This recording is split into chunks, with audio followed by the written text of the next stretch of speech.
When playing Tenchu Shadow Assassins, I got thinking about installments in a game series that fundamentally changed their mechanics. Some obvious ones come to mind. Think the change from Resident Evil 3 to 4, Fallout 2 to 3, Dragon Age 1 to 2. Changes to the foundation of those games never pleased everyone. A slightly less extreme version, but one that polarized players, was Tenchu Shadow Assassins' shift in gameplay from K2's last installment in Tenchu Z to original developer Acquire's reimagining of the series for the Wii. I played Tenchu Shadow Assassins on the Wii when it was released way back in 2009. I did not care for it. I didn't like the new take on stealth gameplay, the story. I felt it lacked what made the Tenchu series Tenchu. My indifference to the title was so extreme that I never even really planned to create a video on it, but I felt that the title deserved a fair shake. Maybe over time, my thoughts on it might have matured. Maybe I wouldn't dislike it as much as I once thought.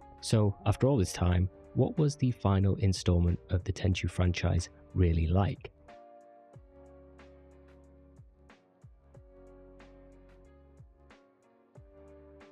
Game IPs going from their original developer to another developer and then back to their original developer is a bit of a rarity. Off the top of my head, I can only think of Devil May Cry, and that didn't work out too well. IPs get handed off to different studios all the time. Oftentimes, it's a chance to reinvigorate the series, have some other people take a stab at it with fresh minds. How well those games are executed can be wildly different. But to see an IP boomerang back to the original developer almost a decade later, as it was in Acquire's case, is quite the anomaly. Firstly, let's try to piece together a timeline of events because it's pretty murky. Acquire originally developed Tenchu Stealth Assassins and Tenchu Birth of the Stealth Assassins, the first and second games respectively. While they were developed by Acquire, Activision had the worldwide publishing rights. In 2000, Activision bought the IP rights of the franchise from Sony Computer Entertainment. K2 was then brought on board to develop a third installment.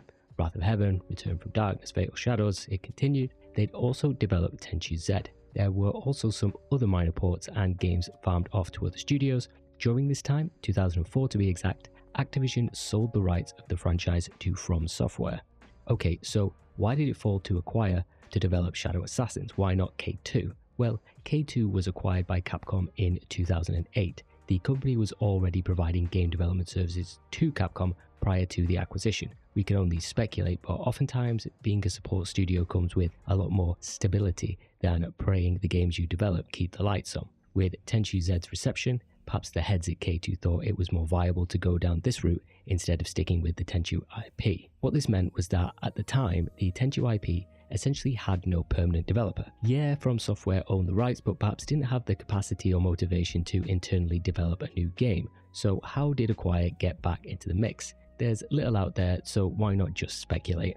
In an interview with Takuma Endo, Acquire head, in Retro Gamer issue 240, it's stated that Acquire secured the rights to the Wii installment. To me, that sounds like Acquire actively pursued the opportunity. It makes sense, right? After Tenchu, Acquire had been making spiritual successors in their Shinobido series. If you want a company to work on the next installment, it's an easy sell to have the original developers jump back in the driver's seat. Okay, so the next question is, why the Wii? There's a somewhat amusing IGN interview that speaks with a From Software representative, which I'm going to cherry pick a few choice quotes from. Straight off the bat, we've got these quotes. One of the first reasons we decided on the Wii was because previous Tenchu titles, maybe they had difficult controls and the number of people that could enjoy them for what they were or get the best out of the games were fewer than we would have liked. And the other big reason we chose the Wii for this title is that with the Wii Remote, the goal of the title is to make you feel like a ninja. So from that, the biggest reason which they're tiptoeing around is that the Wii had a gigantic install base. Literally everyone and their mother had a Wii.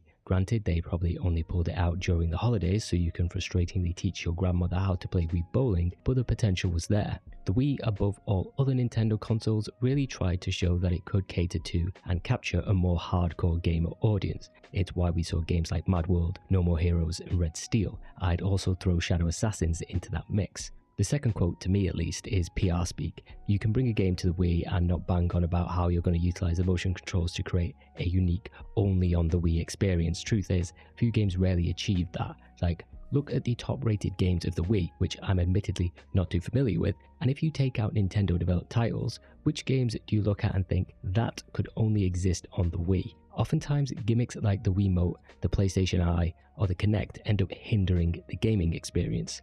The only game that has truly captured the badass sword fighting in feudal Japan is Mazan Flash of the Blade. Absolute peak. Anyway, rant over.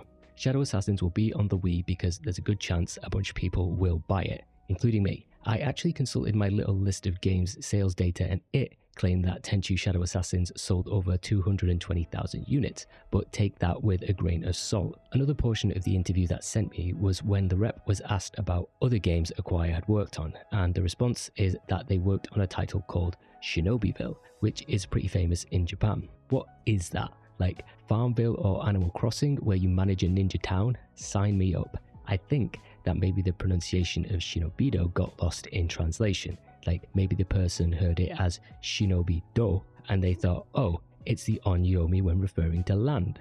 Shinobi Land then becomes Shinobiville to localize it. The grammar's kind of all over the place in this interview. And then there's the part where the story's being discussed, and I quote, "There's also drama with Princess Kiku, who is a princess that is important to the family." Well, yeah, she's Lord Goda's daughter, bro. They tend to be pretty important. There's also a portion discussing the mocap for the stealth kills, and the rep says, "So that's one of the things we focused on in the animations, making them look real, like a real ninja would have performed these techniques." Then I just think of Ayame suplexing a dude.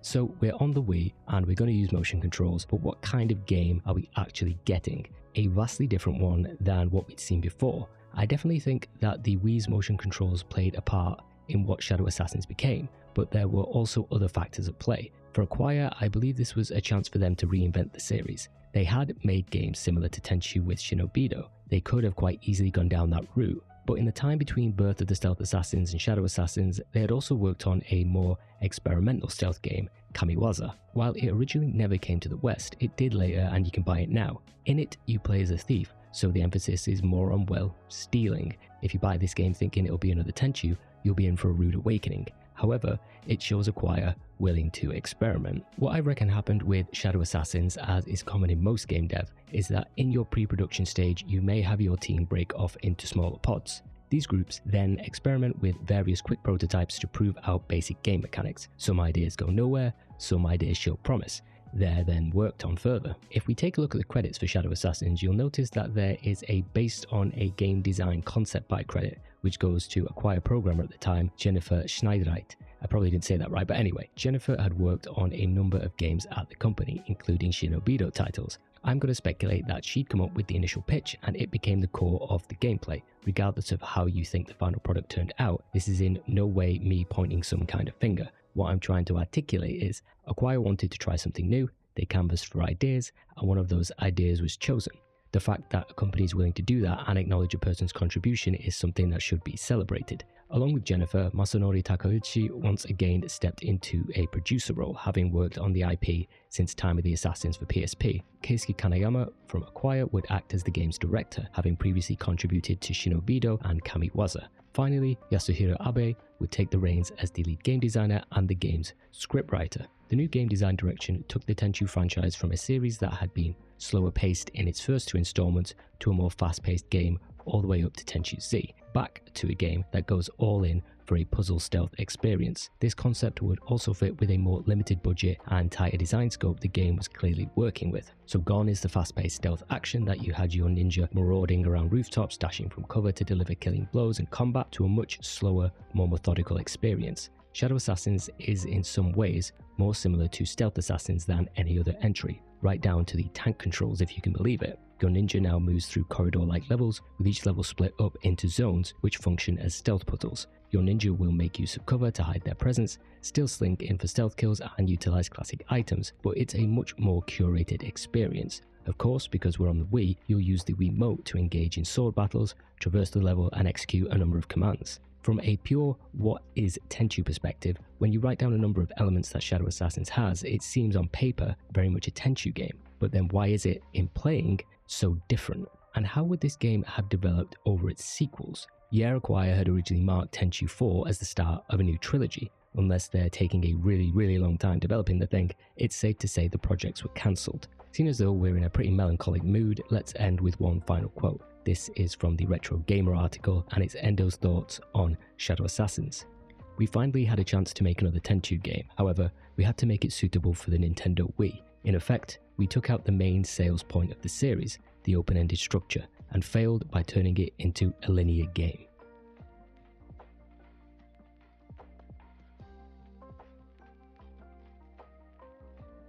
Tenchu Shadow Assassins was released in October 2008 in Japan. As it was with previous titles, From Software took care of its Japanese publishing, while Ubisoft handled the worldwide release, which would arrive in North America in February 2009 and March 2009 in Europe. While Shadow Assassins has a number of versions, Wii and PSP, as well as a region-locked version, there isn't a world of difference between the SKUs. If we focus on the original Wii release of the game, it's sitting at a 70 on Metacritic. Out of the 25 reviews, Shadow Assassins sits squarely in that 7 out of 10 range. Unlike Tenchu Z, reviews weren't as polarizing. If we look at the top end of reviews, we've got IGN. There exists a number of reviews for the game, the video from IGN on YouTube, a text review for the Wii release from Matt Casamassina, and his follow-up for the PSP. As is customary, let's start with some of the choice language from the review, starting with scarred Rikimaru and curvy Ayame. Now there are words I would use to describe Ayame's physique because that's the only thing worth describing about her, ha ha ha. You kiss Meyer. But curvy is not the one.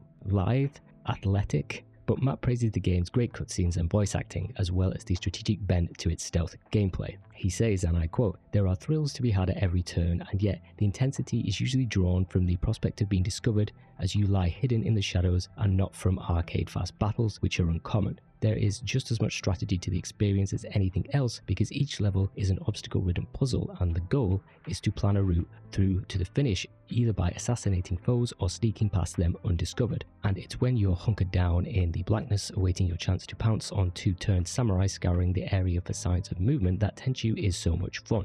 While Matt has some minor nitpicks on the game's repetitive yet excellent soundtrack, a larger issue was the game's outdated control scheme, character movement and jumping especially. One point I'd contest is when he says, Tenchu Shadow Assassins is by no means a revolution either for the series or the stealth genre, and if you've played any of the previous titles, you will already have accurate expectations of this Wii sequel. I'm not contesting how revolutionary the gameplay is, more of the fact that previous players of the series will know what they're getting into. Maybe it's just me, but when I went into this game blind, I was honestly shocked at the gameplay. All in all, Shadow Assassins slink back into the dark with a respectable 8 out of 10. If we take a trip to the middle of the road, we'll find Chris Waters' review for GameSpot sitting at a 5 out of 10. Chris goes right for the jugular. Although Tenchu Shadow Assassins mimics the format of its betters reasonably well, it never actually gets it right. These stilted controls and broken stealth logic not only make it hard to feel like a ninja, they also make it hard to have fun. The solid visuals and stylish music can't mask the fact that Shadow Assassins is an exercise in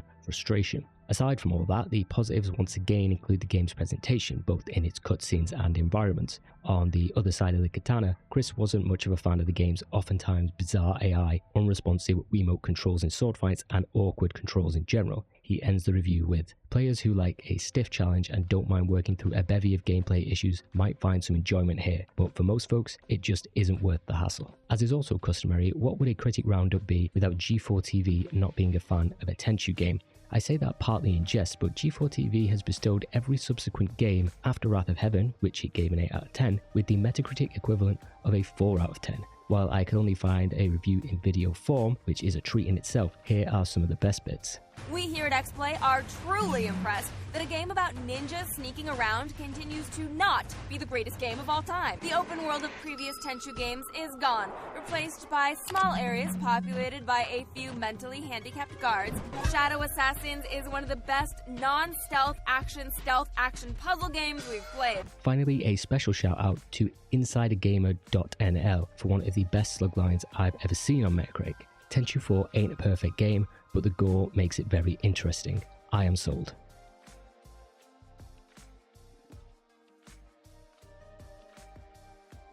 Out of all the Tenchu games, I find it the most difficult to articulate my feelings on Shadow Assassins. If you laid out all the Tenchu games, not counting those made by companies other than acquiring K2, and asked me which one I wanted to play, Shadow Assassins would be at the bottom of the list. But that's not because it's a bad stealth puzzle game. It's just not what I want when I want to play a Tenchu game.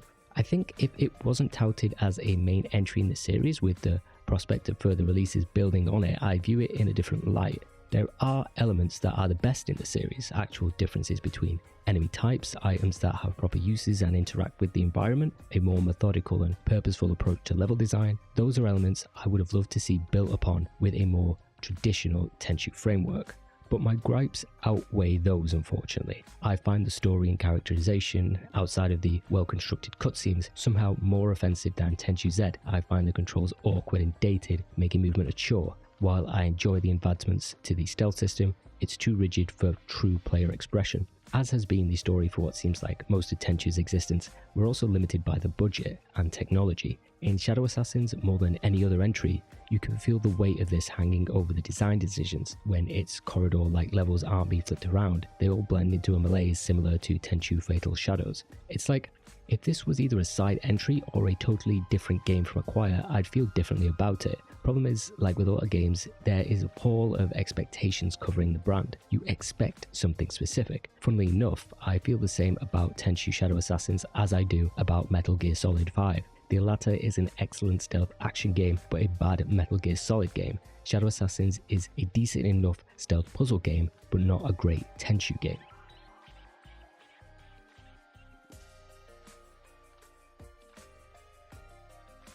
The core gameplay of Tenchu Shadow Assassins is the biggest departure the series has experienced so far, and I'm excluding any spin-offs. As I touched on before, this change may have been the result of a number of factors: a tight budget, desire to experiment on the genre, and being designed for the Wii. At its core, Shadow Assassins is a much slower, methodical game. Each stage can be considered a gauntlet of several sections in which the player must rely on their puzzle-solving skills to overcome challenges. This curated approach to levels transforms them from open environments into corridor-like trials. Gone are the days of zipping around levels using verticality, fast-paced stealth action. We're kicking it old school, going back to Tenchu Stealth Assassins in terms of gameplay pace, right down to tank controls. Coming from Tenchu Z right into Shadow Assassins was a shock. Be it Rikimaru or Ayame, there's a very tangible weight and sluggishness to the way your character moves. Rikimaru ramps up when he breaks into a run, his walking pace is considered. This lethargy of movement is not restricted to your controlled protagonists. All characters in Shadow Assassins move like they're taking a midnight jaunt without a care in the world. By nature of design, there's much more tension in going in for kills or navigating levels. Because you can only really push forward in the many forms that movement takes, while your walking is slow and sprinting can catch the eye, when your ninja is slinking between bushes, creeping along walls, or hopping across wooden beams, they move at quite a clip. In a stage, you'll be relying on your ninja vision to assess enemy patrols and lines of sight, hunting down items in order to take out enemies, deal with obstacles in your way, or simply bypass them altogether. And you won't be getting it right the first time. You'll be restarting sections, refining your tactics until you can make it through in one unadulterated take. And there's a real sense of satisfaction in that. As a slight aside, I played this on the PSP specifically because I did not want to mess around with the Wiimote, so I won't be able to judge the game based on how well those functions are or are not implemented. But I think what struck with me while playing Shadow Assassins, and maybe what makes it difficult for me to form a strong opinion, is that it feels trapped between genres. Shadow Assassins is sort of like a proto-Hitman Go or that Deus Ex game in some respects. It's not just that, in the back of my mind there was this nagging feeling like if you pulled back the camera, kept the same slower paced gameplay, and used the Wiimote more like a traditional mouse pointer to direct Rikimaru, you'd have Shadow Tactics Blades of the Shogun, or technically you'd have the Commandos games that heavily inspired them. It's baffling to me. I've banged on about Shadow Tactics in every single retrospective because that game is basically what Tenchu would be if it swung to the other end of the pendulum. It's just so good. Shadow Assassin's biggest sin is that it sits in the middle. It's not like chocolate and peanut butter, which is obviously delicious, but it's like orange juice and toothpaste. There's something about the combination that doesn't quite do it for me, but if the formula was just tweaked, then it could have hit gold. We've gotten sidetracked, so let's dive into the game itself to explore just how this combination manifests.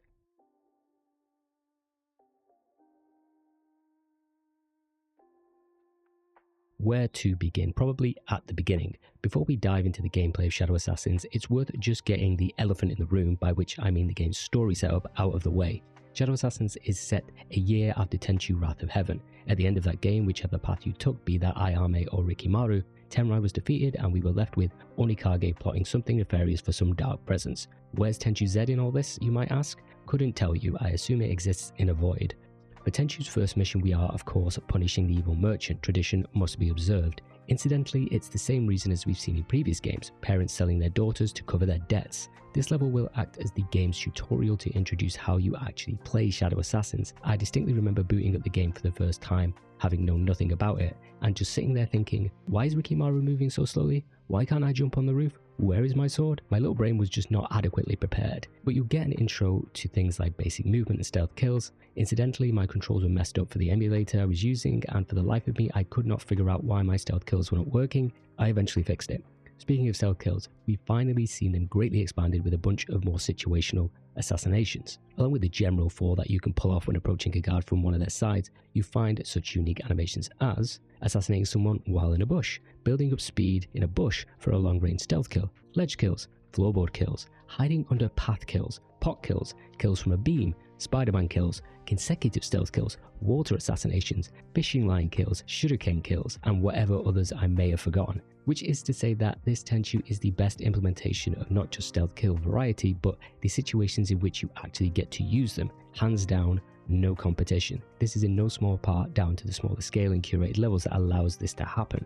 We didn't really see an evolution of contextual stealth kills until Tenchu Z, and even then, the game did a bad job of engineering instances where you got to use them. Take the ledge kill or consecutive assassinations. I could count on one hand how many times I actually used them outside of the training mission. In Shadow Assassins, you'll regularly be running into situations where you have a variety of methods to silently take down your foes. Maybe hide in that water jug, wait for them to approach the ledge you're hanging from. Keep your cool, biding your time until an enemy wanders too close to that flaming lantern. Stealth kills are now the most satisfying they've ever been, and you're rewarded for observing your environment and picking your moments. Back to the mission at hand, you'll be guided by Seki's disembodied voice for the majority of the first level and subsequent ones. You'll be introduced to a key component of navigating environments, the shadows. While Tenchu Z was the first game to introduce a light meter, you could be forgiven for barely paying it any mind. In tandem, gone is the traditional key meter, replaced with a moon at the bottom left of the screen. When you're fully submerged in shadow, whether that's hiding in a bush or backed up against a wall, the moon darkens. You'll be able to divine relative enemy positions from the stars orbiting the compass-like satellite. Primarily, you'll be using bushes to hide and progress through a number of environments. Here, you're mostly safe from enemies though. If they're in a heightened state of alert, they'll often probe the shrubs with their blades, and if you've not made yourself scarce, then you'll instantly be detected and have to disappear in a cloud of shame and feathers. The entire alert detection phase of gameplay has been simultaneously trimmed down and expanded upon from previous entries. In the old days, enemies would often cycle through unaware, caution, which is the exclamation mark, actively agitated, and straight up battle mode. Caution mode still exists, and you will often see the camera awkwardly transition to the enemy's POV on occasion. If you're in danger of being spotted, you can tap a button to dive into the nearest portion of cover before you're outright spotted. If you're taking things a little too close to the wire, the view will change to that of the enemy. In this instance, you can still technically go in for a stealth kill, though it's often rather risky. When you're outright spotted, you'll vanish and head back to the start of the section, or if you've got a blade, can actively engage an enemy in a combat minigame to kill them. I honestly never did that on my playthroughs and didn't even know it was possible. As I'm committed to pure stealth in pretty much every Tenchu game, I'd always just restart the section if spotted. If you've got smoke bombs in your inventory, you can even utilize one of them as a gimme without sacrificing a continue, though you'll still be spotted.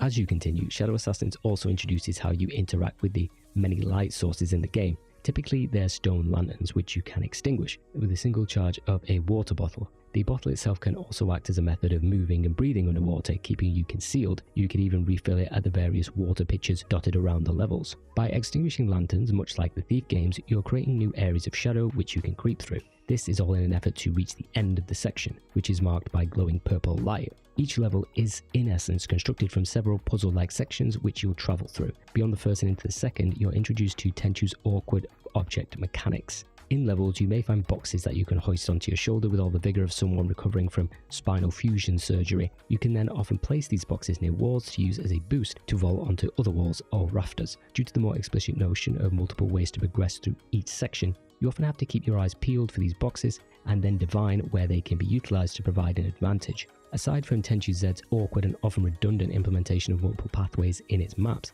Shadow Assassins makes the most effective use of reaching your destination via multiple pathways. Oftentimes, the path of least resistance requires specific foreknowledge of the level or certain items. A couple of examples. The Kasugai are a ninja climbing tool. Aside from being able to yoink up tatami mats, there are several levels where you can use these to surmount walls, often bypassing an area completely. The Ninjato blade and poison can also dispose of locks on doors. If your pockets are empty, then you may be in for a more challenging route forward. Given it's our first time through the level, we're keeping things pretty basic. After being introduced to dowsing lanterns like some orthodox priest christening munitions, we're introduced to water stealth. While taking a dip was introduced way back in Birth of the Stealth Assassins, it was probably most used in that game. Though subsequent games allowed you to swim, levels rarely utilised the ability. Shadow Assassins actually makes approaching by water a much more viable component. Though you move at an absolute snail's pace, it's perfect for getting the drop on unsuspecting enemies.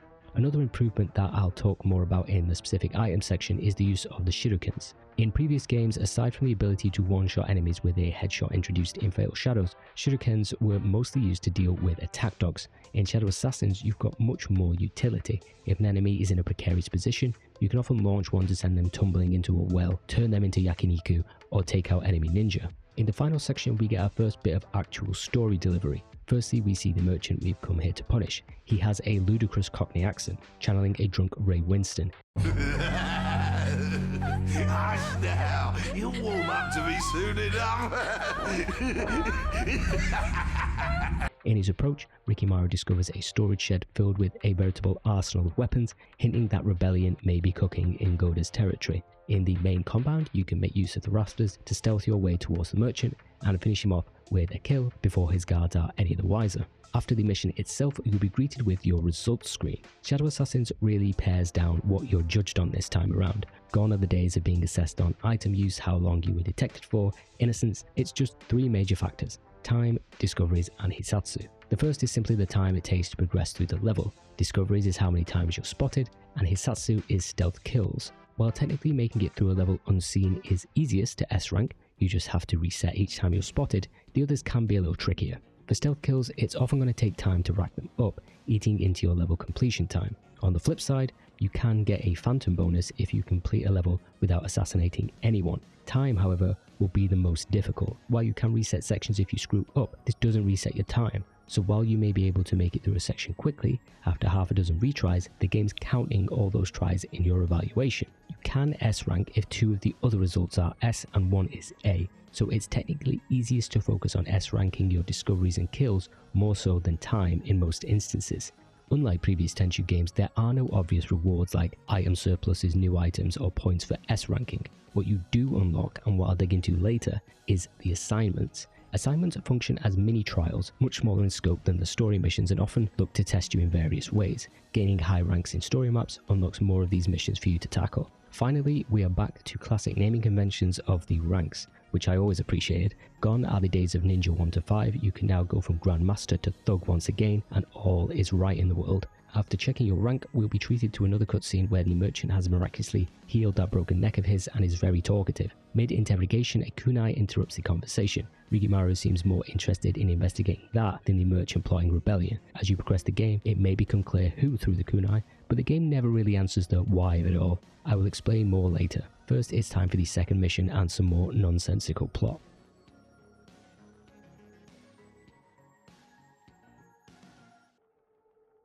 In the next cutscene, we are treated to a few familiar faces, even though their designs have changed. We've got Rikimaru speaking with Goda and Sekiya about his discovery of the weapons cache. In response to this problem, Sekiya, who's Goda's counsel by the way, suggests speaking with a fortune teller of some renown. Before we get on to Ayame, let's just unpack that for a moment. Firstly, fortune telling in Japan comes in a number of flavors. One that people may be most familiar with is the omikuji. If you go to a Shinto shrine or Buddhist temple, you'll often see signs for this. The word itself consists of three kanji. The first kanji, o or go, is an honorific suffix. You'll hear it in common words like go kazoku, when respectfully referring to someone's family. Second kanji is shin or kami, it's often god or deity, kami-sama, or what have you. Finally is kuji, which is a lottery or a raffle. You put it all together and you get omikuji, so divine lottery, divine draw, basically God's fortune. Popular during Hatsumode, which is the first shrine visit of the new year, you can pay for a fortune, then cross-reference it with the board to see what your luck is for the coming year. Other fortune methods are things like Blind Seer, which is prevalent throughout the world. There's also Onmyodo, which uses the planets and stars to divine things. Basically, a lot of these methods are analogous to methods found throughout the world. It was common not just for the common folk to seek knowledge of fortune tellers in their various forms, but lords and other wealthy and prominent people. So having Goda call on someone, while strange by today's standard, I mean, it's not like people would still be doing that kind of thing, right? Anyway, back to the cutscene. Sekiyo orders the fortune teller to pay Goda a visit. I believe the method she's using is Kaochim. Don't know if I pronounced that correctly. You ask questions and then interpret the answers from the sticks, which have various text or numerals on them. Obviously, the fortune teller sees something rather dire in the sticks. A tragedy is about to befall Goda. Soon. Very soon. Like now. The sticks erupt in blinding light, the fortune teller transforms. Rikimaru once again does a piss-poor job of protecting Kiku, who is snatched away by the intruder. Ayame immediately gives chase as Rikimaru holds back Goda from throwing himself over the railing in pursuit. Sekiyo's all apologetic could have sprung for a few more guards, while Rikimaru would like to back Ayame up. Goda's regained his cool and orders the man to look into a report concerning bandits attacking a village. He then springs into the air and that's that. I'll dig into this later, but seriously, how many times has this happened? I can tell you, in chronological order, it's only twice. In Birth of the Stealth Assassins and Tenchu Stealth Assassins, but that is still a lot. One time you can excuse, with this being the third time, not only does Goda have some questions to answer, but so does Rikimaru and Ayame. It's like one of their main jobs, and the game forces them to conveniently suck to enable the plot. More on that later. There are a few things to look at before heading into the second mission. Firstly, I think the character redesigns are worth a mention. Rikimaru stayed the most consistent throughout his appearance in the series. His hair's certainly whiter than it's ever been. I suppose going to hell and back multiple times has that effect. Ayame's probably the most drastic. I wouldn't say I dislike her redesign, but it does feel as though it's lacking something. I preferred K2's take on her design, with the smoky eyes and the slightly wilder hair. I'm kind of meh on her new design. While still on Ayame, the voice actor, for some reason, and this hasn't happened in the other games, but they pronounce her name incorrectly. They say Ayame. Ayame is Ayame. Ayame! Ayame. Ayame! Ayame. Ayame! Ayame. Hold your tongue, you wicked creature! But it's Ayame. Like, that's how the phonetics of it work. Aside from those elements, other plot-relevant features can be touched on a little later, including what I assume is the game's main themes. For now, we are off to the bandit village. Similar to my discussion on Fatal Shadows, it's a little difficult to talk about levels because they're not particularly unique for the most part. In total, you're visiting a handful of locations that have been reused several times. For the most part, you're wandering through villages, within compounds, castles, or mountainous areas. Because of the nature of Shadow Assassins game design, the focus being on the scenarios the game creates, just like Fatal Shadows, you could greybox all the levels and your experience wouldn't fundamentally change. The village itself has a few elements going for it, which will be expanded upon when we return. For now, things like pushing the box out of the way for a secret passage is cute, as well as being introduced to a new enemy type, the Rifleman. Pour one out for the OG Bowman. You won't find him in Tenchu anymore. His tech is outdated. These guys can usually be found perched atop watchtowers, roofs, battlements. Compared to your run-of-the-mill Ronin or Bandit, their vision is far superior. You either want to sneak by them, or if you have a shuriken, lob one of them at them to send them toppling to the ground. The inclusion of a specific enemy type to disrupt how you play and force you to think around the confines of a problem is always a welcome addition in stealth games. For Tenchu, it's honestly been a long time since a guard like this truly impacted how you play. Now, you'll often find riflemen in the center of areas, keeping watch over the various enemies under their purview. Attempting to rush out of cover to dispatch an enemy will often get you spotted, so dealing with them becomes your primary objective. If you're unable to do so, then you have to work around the problem. Maybe make use of bushes, other contextual stealth kill opportunities, wait until your target is out of their range. To help with getting a bead on enemies is a new feature, your Ninja Vision. This will display enemy lines of sight, shadow and light sources, and potential pathways. Bafflingly, it's also the only way you can survey your environment. The next area is kind of a pain in the ass. You basically have to do a lap around the large house to get inside. The road outside is littered with lanterns, God knows why they need so many, so you're better off finding a sneakier route. You're also introduced to an item that I did not have on my Tenchu bingo card, the fishing rod. Never leave home without it. You won't be using it to catch fish, instead you can snag various items that are out of your reach, such as keys and items. The rod can also be used to perform various types of hisatsu, such as garroting a guy before dragging him face first into a brazier. I'm assuming the inspiration for that came from the side story in Final Fantasy VIII, where the kid can nearly strangle his grandfather to death in Fisherman's Horizon. I even did some mild googling to find out if there was any truth to this, and I know when we talk about truth, we're already dealing with the myths surrounding the ninja in the first place, but I couldn't find anything. At least according to Google's experimental AI, ninjas were known for their swords, stealth, and other martial arts skills, not fishing.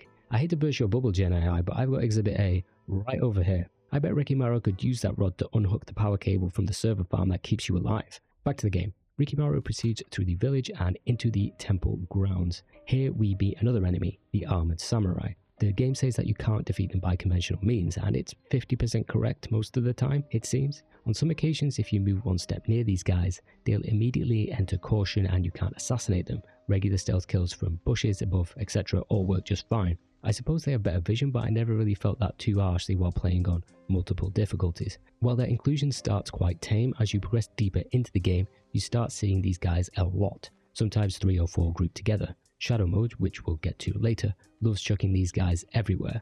Obviously, when you're further along in the story, you'll have more methods to dispatch them, but that's by the by. For now, you can pretty much avoid the samurai, grab a key, and proceed onwards into a lovely, frustrating section. So you've got a bunch of guards wandering around the ground and first floor of a temple hall. A bunch of light sources are everywhere. The path of least resistance, I guess, is hopping up to the next floor. But to do this, you not only have to dispatch a guard, but engage with the game's frustrating push-pull mechanics. It honestly reminds me of the original Tomb Raider. The entire movement system of the game does, right down to when you had to preemptively hit the jump button before leaping a gap lest you faceplant on the ground 100 feet below. When playing Tenchu games, for the most part, I pride myself on playing, let's say, as smoothly as possible. I really struggled to do that with Shadow Assassins for the most part. The game's just very unresponsive. Controls do feel sluggish. You can offset that by becoming used to how the game plays, but an important part of a stealth game for me is having the ability to quickly react in high tension situations. Tenchu Z really nailed that, but when Rikimaru and Ayame control light, and this is absolutely no shade on them, but from a pure responsive nature perspective, they control like one of those electric wheelchairs you operate with your mouth. So my approach to this entire section was extremely janky, ending with some kind of hop to avoid detection as I somehow managed to assassinate their leader. I wasn't proud, but it worked. Unlike the first cutscene after the stealth kill, this character actually stays dead. Rikimaru then has the smart idea to interrogate an underling about who sent them, instead of keeping the leader alive and asking him. Chances are he probably has a better idea, mate. Luckily, after shaking the thug like a vending machine that stole your money, he says that a messenger from Tado visited his boss about a deal. Once again, another kingdom is eyeing up Goda's territory.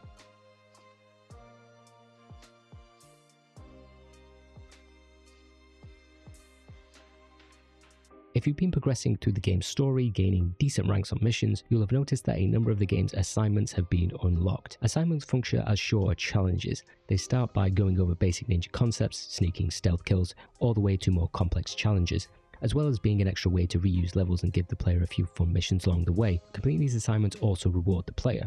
As well as unlocking some gallery features like concept art, you can earn the ancient Hisatsu technique from completing 30 missions and the ultimate power item from 50. We can cover those in the relevant section. Closest parallel the series has had to assignments is probably the custom missions from Birth of the Stealth Assassins. In Shadow Assassins, later missions are usually built around gimmicks utilizing the game's items. There's one using the castle guy to take out samurai in a room, using shurikens to deal with a bunch of ninja. As you climb further and further up the ranks of the assignments, you'll often have more complex missions. The conceit of assignments is a fun time waste and a pretty engaging method of extending your session with Shadow Assassins. It's certainly not half-arsed, and because of the tight scope, you can engineer what I'd consider quirky mission setups that offer scenarios you won't find within the more structured and larger story missions. It gives me Metal Gear Solid VR missions vibes. But if you want more of a challenge within the game's core missions, you can always check out Shadow Mode. After completing a mission, you can switch over and replay it on Shadow Mode. It features tougher enemies in their placement and behavior. Oftentimes you'll encounter more samurai and in trickier positions. Like the assignments, and in contrast to other Tenchu games, Shadow Mode is a tangible uptick in difficulty. The game doesn't just leave you stranded either. What I appreciate about Shadow Assassins is that it will present you with a challenging enemy encounter, but then has specific items or methods within that scenario to deal with the problem. Obviously you can still execute your plan in your own style, but the game does cover your arse if you're out of items or struggling. It's the best implementation of a harder challenge in any of the Tenchu games so far. Previous entries didn't quite nail that sense of considered level curation in areas of enemy placement or creating challenging scenarios. One thing Shadow Assassin's smaller scope allowed it to do is hone in on that sense of solving puzzles rather than a faster paced stealth action experience. If you've been a fan of Shadow Assassins' brand of stealth and gameplay design so far, then Shadow Mode and assignments can act as the cherry on top.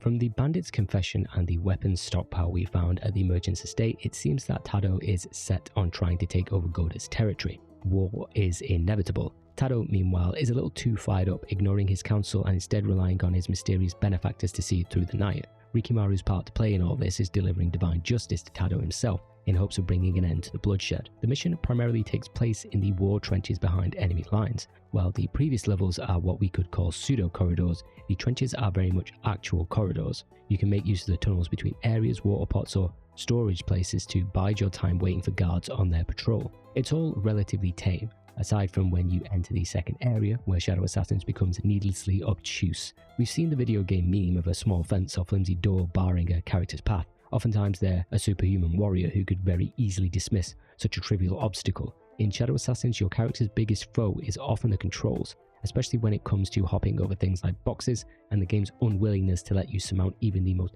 flimsy of barricades. Sometimes it feels as if the game is using its jank to create a problem for you to overcome, rather than creating a more interesting scenario. In cases like this, the challenge is in mastering the tank controls and awkward jumping, which I don't find as rewarding. Jank aside, for now at least, there are a few assassinations you can engineer in this level, in particular using waterlogged trenches and the giant jugs to dispose of unaware foes. The level is probably one of the closest to the cave levels of Tenchu's past, in that it's very vertically challenged. Well, the game is kind of vertically challenged, but levels like this more so, as you have very few options to circumvent enemies. One great way of dealing with enemy threats, and a relic from previous games, is the smoke bomb. Shadow Assassins is the smoke bomb's best incarnation to date. Previously, you toss this thing on the ground to cause a coughing fit for your opponent so you could get in a few free hits. Perfect for bosses. Now, however, if you're spotted, the smoke bomb acts as a gimme, allowing you to escape. More interestingly, you can lob it at enemies, blinding them and allowing you a stealth kill. In the game's tutorial for the item, you're able to whip it at a few guards chilling, then you can rush in for consecutive assassinations. The smoke bombs are also great for picking off any annoying target who stands in your way, particularly armored samurai later in the game. Another item that's seen a bit of a revamp is poison in general. In previous games, the poison rice ball was an excellent tool that allowed you to drag enemies out of position so you could rush in for a kill. Now, while it doesn't possess that same utility, it's just as useful. You can use a vial of poison to melt the locks off doors, but even more interesting is the fact that in some instances you can poison sake jugs. Tado's shown in his little shack, letting the booze flow with his bros. Meanwhile, there's a harried server rushing back and forth, refilling his sake. With the poison you just picked up, you can empty its contents into the jug, then let nature take its course. What makes the entire experience kind of frustrating is, because you move so slowly and awkwardly, getting into the shack, poisoning the sake, and then getting out again and into cover with no one none the wiser can be a bit of a chore. If you're successful, you can then watch as Tado takes his last sip of sake before keeling over. We then get another instance of Rikimaru doing a poor job killing someone in the game because Tado's still clinging to life come the cutscene. Rikimaru is kind enough to jab him in the throat and earn a round of applause from none other than the woman who kidnapped Kiku. I refrained from mentioning Rinshi, who's the woman, and her appearance before because it makes more sense now. I've played a lot of Japanese games in my time, but this is what I'd call egregious boobies. On Wikipedia, it says that Rinshi is the reason why the game's ESRB rating contained a descriptor about suggestive themes. It reminded me of another ninja game, which was on the Xbox, which had a specific cutscene. Can you guess which game it was? Ninja Gaiden Black. Despite Rikimaru's cool demeanor, the tattoo on Rinshi's chest, which I'm surprised they had enough ink for, catches his eye. Good evening to you, Rikimaru.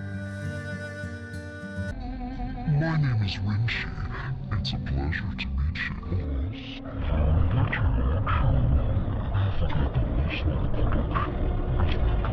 You're with the Shida. According to the Tenchu Wiki, the tattoo resembles a Vajra, a ritual object specifically used in Tantric Buddhism.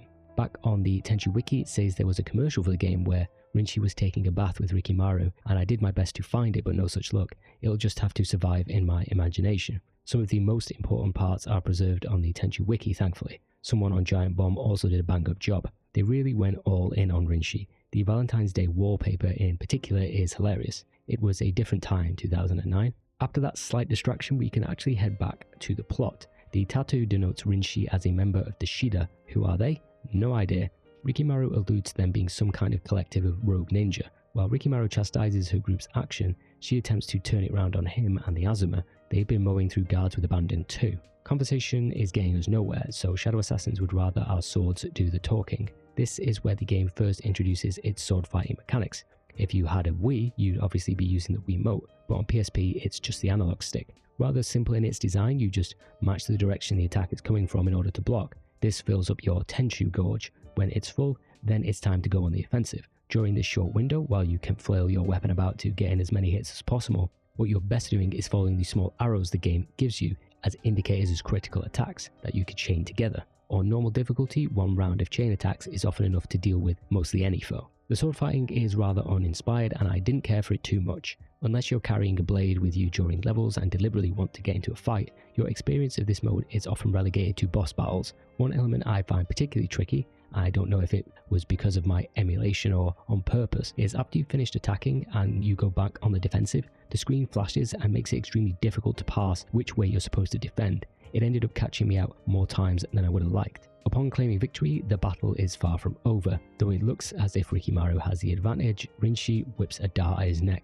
Ready to win for the kill, she's stopped by what we assume are a retinue of Goda's warriors led by a man with an eye patch. Now at first I thought this was Tachibana Jubei from Birth of the Stealth Assassins. He was Goda's fencing instructor who also sported an eye patch. Obviously he's probably a little young given the time, maybe he just has a great skincare routine. But it's not, and even with his guns he can't stop Rinshi from escaping with a flash bomb. The warrior helps Rikimaru stay on his feet and introduces himself as Tachibana Hyakubei, so maybe it is a callback to Birth of the Stealth Assassins. Given the time, I'm going to say that Hyakubei is Jubei's son.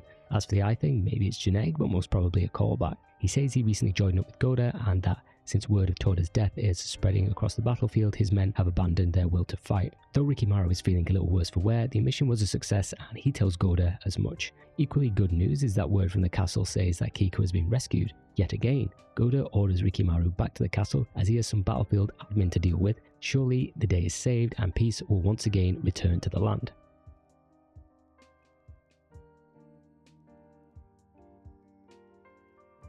As ninja tend to do, Rikimaru attempts to waltz right through the front door of Goda Castle, only to be accosted by a lone guard. The man screams that the ninja is a traitor and attempts to kill him, which goes about as well as you might expect. Under Seki's orders, Rikimaru has been branded a traitor. He leaves a fresh court by the castle gate before rushing in to get to the bottom of things. Put a pin in this entire interaction. If you're like me as far as Tenchu goes, you've probably got some broader narrative alarm bells going off in your head. In the castle, you're introduced to a couple of new elements. The first is the Kasugai, a ninja tool which allows you to scale specific walls to open up alternate pathways. You can also use them to hide under tatami mats for kills.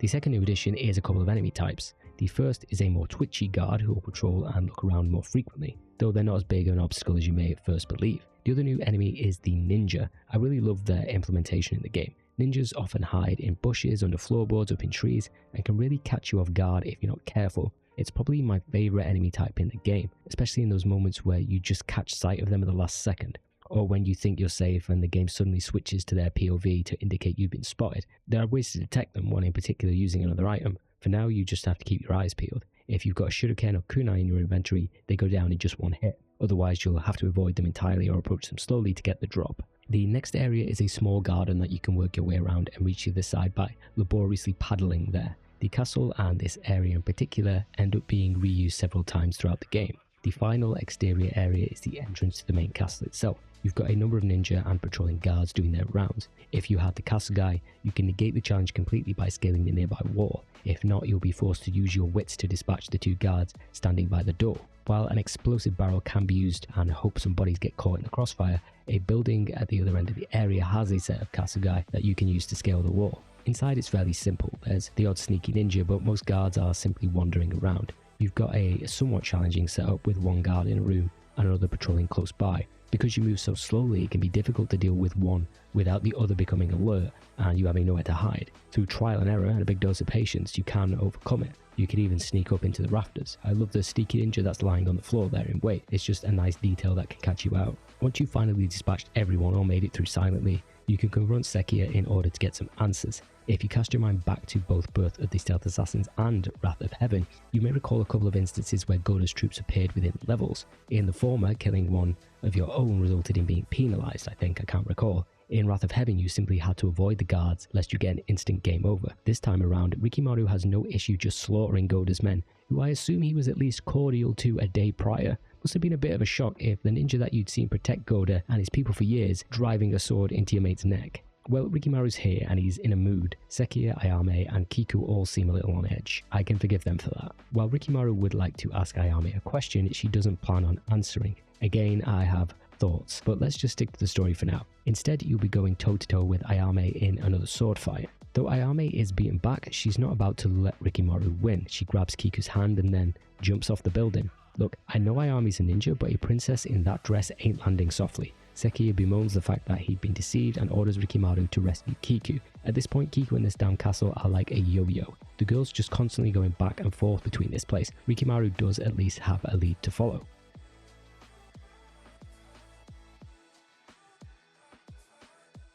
By now, we've seen the enemy variety Shadow Assassins has to offer. Compared to the other games, it's head and shoulders above the rest because enemies have tangible distinctions. Sure, we had the ninja and archers of the previous games, but they were never tuned up enough to make a real difference. On top of that, being spotted also arrives with a much heavier toll. No longer does it last mere seconds before enemies give up their surge, it can take upwards of a minute, so much so you're better off just resetting the scenario entirely. Thanks to new additions like the samurai, ninja and rifleman and how well the different types synergize with each other, you're forced to be a lot more considered in your approach. One of my favourite aspects of the game is when you're too reckless and all but roll face first into a ninja lurking in a bush. It all culminates in knowing your limitations and paths to progress in a situation. You know that if you've got a bunch of samurai lumbering around in patrol, that biding your time until you can assassinate them while they're alone, take advantage of an environmental hazard, whip out that smoke bomb, are your best friend. This complements the item system as well because the player must now be thoughtful in their limited arsenal and decide whether they can afford to expend an item to clear an obstacle.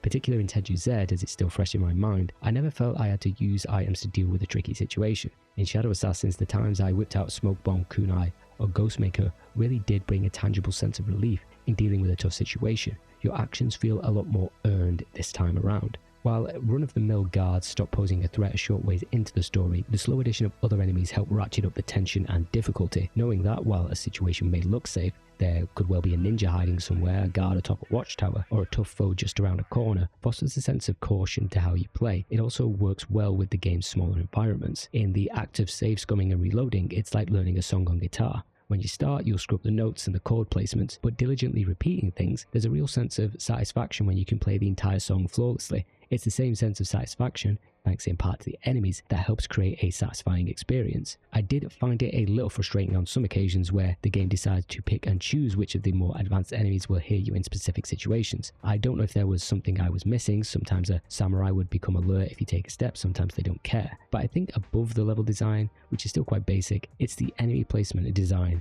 that sits at the heart of Shadow Assassins.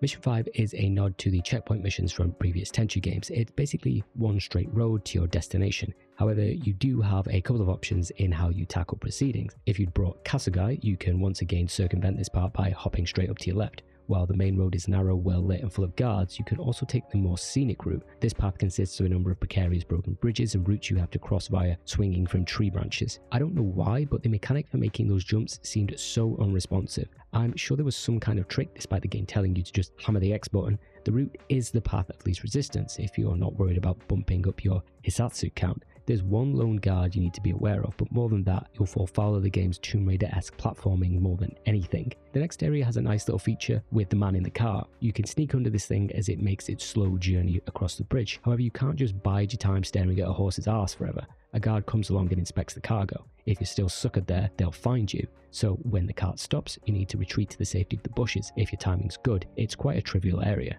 Beyond the checkpoint, you'll find yourself in a small town. It's a cool little setup. You've got a guard with a rifle manning the tower, and a few enemies including a ninja doing the rounds. Due to the ninja's increased speed, you need to pick your moments when dealing with them. But if you've got some shurikens, you can pick off one of the guards in the tower and even the one by the well. Though it's quite easy just not bother with them and use the cover of buildings to make a beeline for the next section. Same kind of deal as before, not a greatly complex area and one you can progress through quite quickly if you're not going for kills.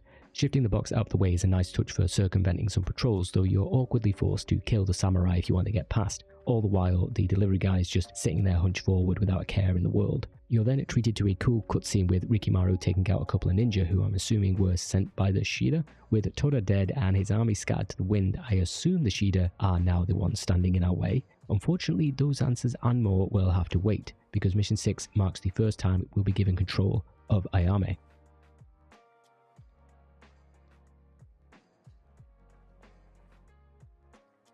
We dip back in time to when Kiko was first kidnapped, in this game at least, by Rinshi. Ayame gives chase across the rooftop after Rinshi, who has the princess in her grasp. The Kunoichi loses track of the two of them, leaving her no choice but to continue her pursuit. This leads us to a rehash of Toda's war camp. We're starting somewhat closer to the mine portion of the game and are once again instructed by Sekiya. There's not a world of difference between Rikimaru and Ayame in terms of playstyle. Ayame has her own flavour of stealth kills in some instances, a little sassier I guess, very 2000s teen I don't care mom vibes. She's moves somewhat quicker, but this is offset by her being extremely slow when carrying bodies or boxes. Along with being introduced to the kunai, this will be your first time seeing the shinobi cat. While there were cats in previous games, they tended to be the enemy of ninja, often hissing when you got too close. In earlier entries, the ninja dog bone item could transform into Semimaru in order to attack guards or draw their aggro. The cat is a stealthier tool. You basically control it as it bombs throughout a level. Your feline friend can pick up items and bring them back to you, crawl through nooks that you're too big for, and also distract guards and identify ninja. There was some issues with my controls which made actually rescinding control of the cat a mad dance, where I had to mash buttons until it finally gave me back control. That jank aside, the cat's a cool tool. Allowances are made in the levels so that it has a lot of practical use and is great in helping you open up alternate pathways. One pretty hilarious thing you can do with the cat is have it pick up another cat in its mouth like a parent and bring it back. Aside from the cat, there are a few other changes to the level, mainly the inclusion of the samurai and ninja occupying various hidey holes. I think it's all perfectly serviceable. Taking the time and effort to switch guards and engineer different problems in a reused environment is at least the smart way of tackling a project with fewer resources. While it's a discussion more for levels in general, I at least appreciate the effort. The end result of trawling through the trenches is the assassination of a particular samurai. Ayame's not quite in the position to whip out a blade in a frontal assault, so we're going to have to be more creative. The target is surrounded by a couple of ninja, so they've got to go first. Then we can observe the target. The explosive box next to him can be triggered with a kunai or even a rock, I believe. However, you can also pick up a new item, Ghost Makers. These are the grenades from the previous entries, but they are much better now. These babies are a one-hit KO on anything, and they've got a blast radius to take out multiple foes. They are of course rare, so you really need to pick your moments. In this instance, the game's just given us one, so why shouldn't we blow this dude right out of his fancy armor? As an aside, and kind of a new addition, you can now thankfully aim while hugging a wall to better utilize all your items. By doing this, we can lob the Ghostmaker at the samurai and enjoy the kill cam of him lighting up like a Hanabi Taikai. With the samurai out of the way, we can talk with one of the captured girls for clues. She points Ayame in the direction of an abandoned village to the north. Seems like we've got our next destiny. Oh no, why is the woman laughing? I love how both Rikimaru and Ayame, regardless of where they are, just walk right through the main gate. Typical ninja behavior. It's a cool little scene, don't get me wrong, but we are kinda in an expanded version of the village that Rikimaru visited on his first mission. We start in a nice little open space filled with ninja and samurai patrolling the area. You've basically got a bunch of kilns for pottery or whatever in rows, as well as the little dude just chilling near the starting area. It's a tanuki with giant balls. There's actually one on the street close to where I live, but he's looking a little worse for wear these days. But the creature's meaning, much like its engorged testicles, are fit to burst. It symbolizes a number of things like decision making, trust, virtue. The balls in particular symbolize financial luck. I'm guessing before the village became a den of iniquity, it could have created statues like this. If you can pry your eyes away from the statue, this level is one of the few instances where you can take to the rooftops, though it doesn't provide as much of an advantage as you may think. Because your movement's quite slow, while you can run and perform a jumping assassination, it's honestly not worth the effort. But the area itself is quite a bit of fun to rush around, taking out guards before you eventually proceed ahead. Ayame now finds herself in the Buddhist temple we encountered on Rikimaru's second outing. We're starting from the rear this time, which is a little less frustrating to navigate than Rikimaru's time here. It's enough to make a beeline for the other side of the room, but you're foregoing some easy kills if you do so. Beyond the hall is the temple residence, though there's little to say about it and you're just looping around the room. It's possible to go through the center, though that feature is used more in other missions. If you do, you'll have to be careful because it's one of the few times that the game's sound mechanics are used outside of normal footsteps. The next area is just a fun open space with a few ninja prowling.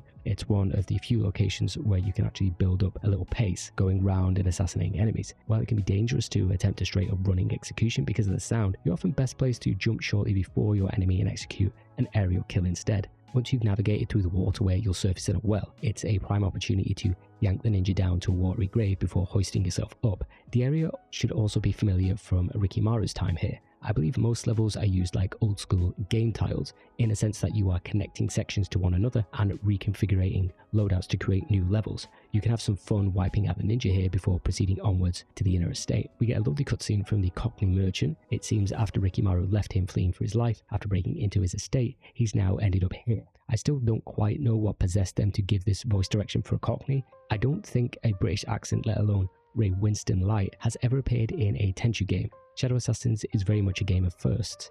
Once you've made your way into the compound, the only thing left to do is eliminate the target, so pick your poison, or grenade in my case. Of course, getting your face blown off won't kill the Cockney Terminator, and Ayame is still talking to him in the next scene. One thing that really threw me off in this exchange was Ayame's use of the word pissmire. I've read a lot of fantasy literature, and you usually get odd old insults popping up in that all the time. Think something like whoreson, which you'll also have heard in the Witcher games or something. Is it 1358 yet? No. Then fuck off. But I don't think I'd ever heard that word before. According to dictionary.com, it's an ant, something or someone of insignificance, but also from the Middle English piss and mire, which is like a swamp. Anyway, kudos to the localization team for that one. So Ayame interrogates Bob Hoskins' Japanese ancestor, being told that the princess is most likely being held at their leader's residence upon orders of a white-haired ninja. I wonder who that could be. Technically, we never saw what Rikimaru did after that kunai struck the floorboards. We then cut to Kiku and Rinshi. They have a bit of a back and forth in the weapons room that Rikimaru discovered in his first mission. For now, Kiku has to be an obedient hostage and stay put, while she still has some use.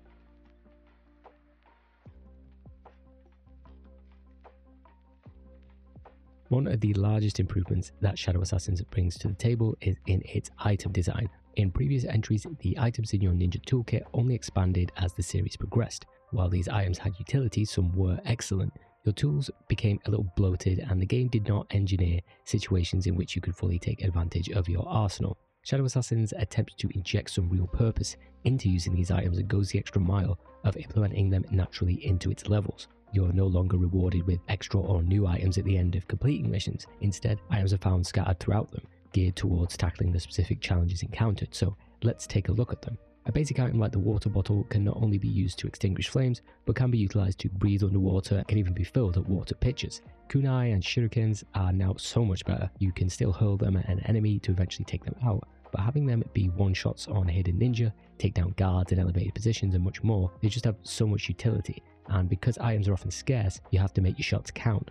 I wasn't completely sold on the Ninjato sword. You can use it to break locks, which is fine, I guess, but you'll need it in your arsenal if you get caught and actually want to fight a guard. I don't know why you'd want to do this. I honestly don't even know why it's an option outside of boss battles. They should have just committed to pure stealth like Aragami. The fishing rod is probably the most hilarious of the items, well, that of the cat. There aren't a ton of opportunities to snag items off the ground, but using it to dispatch guards near wells or braziers is always fun. What's cool about it is that if you find it in a level, it hints that something needs snagging. The game then does a cute thing, like you have to snatch something through a window or use it to avoid making a sound in a gravel garden. A rock is a rock. It can be used as a distraction tool or to detonate explosive boxes. Never used it that much because you're often sacrificing something with more utility to keep it in one of your 3 inventory slots. Same with the Kasagai, it's a bit of a gamble hanging onto these when you find them. If you know there's a shortcut and you're replaying a map, then bring them along. But if you find them, you can use them to hide under the floorboards, but it's not as enticing as, say, a ghost maker or a smoke bomb. Same with poison, you don't find it too much and there aren't that many times you can use it to poison water sources. While you can use it to burn through multiple locks, compared to the Ninjato, it's quite rare. The Shinobi Cat, aside from being funny, is quite useful. It's more of a convenience tool though. Sure, it can often retrieve useful items and keys that would be inaccessible, and it can detect ninja. Usually I'd wait to find it out in the wild, then bring it from home. The Ninja Veil was probably my least used item. I never found myself in a situation where I was head on with the enemy. Even if you are, it's quite janky transitioning to stealth kills, so it ends up doing more harm than good. Also, using it makes you look ridiculous. The Ghostmaker is basically a hilarious win button in a lot of situations. Lobbing these at enemies, especially when there's a group, never failed to get a chuckle out of me. Sure, the sound alerts nearby guards, but then you can just blow them up too. While a tad broken in some situations, it's nice they finally made an explosive item as powerful as it should be. One aspect that frustrated me in Tenchu Z was just how weak explosives were, which extremely limited their utility. The smoke bomb probably became my favourite item in the game because of its utility. It works great on bunched up enemies for consecutive stealth kills. You can lob it at a guard in your way if you just want to pass unscathed. If a single guard is barring your path, you just throw one out and then run in for the kill. It became my blow dart of Shadow Assassins. There are a number of unique and powerful items that you can unlock through completing the game's assignments. The Ninja Tabi, which you get from clearing the story, allow you to move a lot quicker through a level, like stupidly quick. The Burning Shuriken is a powerful projectile. The Coloured Rice actually has a purpose now, I was shocked. Using it basically sets your ninja vision to permanently on, so your mileage may vary. Then there's Izayoi, which functions as an unbreakable sword, and the ultimate power. Equipping this provides you with a random roll of items every time you enter or restart a section, so technically you can keep re-rolling until you get what you want to go through a level. Finally, there's the Demon's Mask, which will transform you into Onikage. Nothing much more than a model change and some SFX swaps, but I think he moves quicker than the other characters. Not only that, but you can taunt with him, which just alerts guards, so I don't quite see the use in that. To unlock it, you need to collect all the mask pieces within the shadow mode version of levels. Like map pieces, these are hidden around levels in various places, but there are guides online to help you in collecting them. Is it worth it? Outside of completion, probably not. You can also unlock some classic costumes for Rikimaru and Ayame, specifically their stealth assassin's fit. They don't look great. What cracks me up is that for Ayame's costume, for some godforsaken reason, they gave her like 2 pixels worth of arse crack. It just looks so bizarre. Rikimaru's OG outfit, on the other hand, isn't that much different from his updated outfit, so I struggle to even tell them apart. With all that said, Shadow Assassin's implementation of items is the best in the series to date, which means it's probably the best it'll ever be. The game now pulls its way in, increasing their utility and engineering scenarios where you can actually put them to use. While some favourites may be missing and the list is slimmed down somewhat, when you come across a shiny thing in a level, you know that it won't just be sitting in your inventory unused. While I had some clear favourites like the smoke bomb, grenade and shuriken, no item in the game's arsenal felt redundant. That's something I haven't said about any Tenchu game thus far.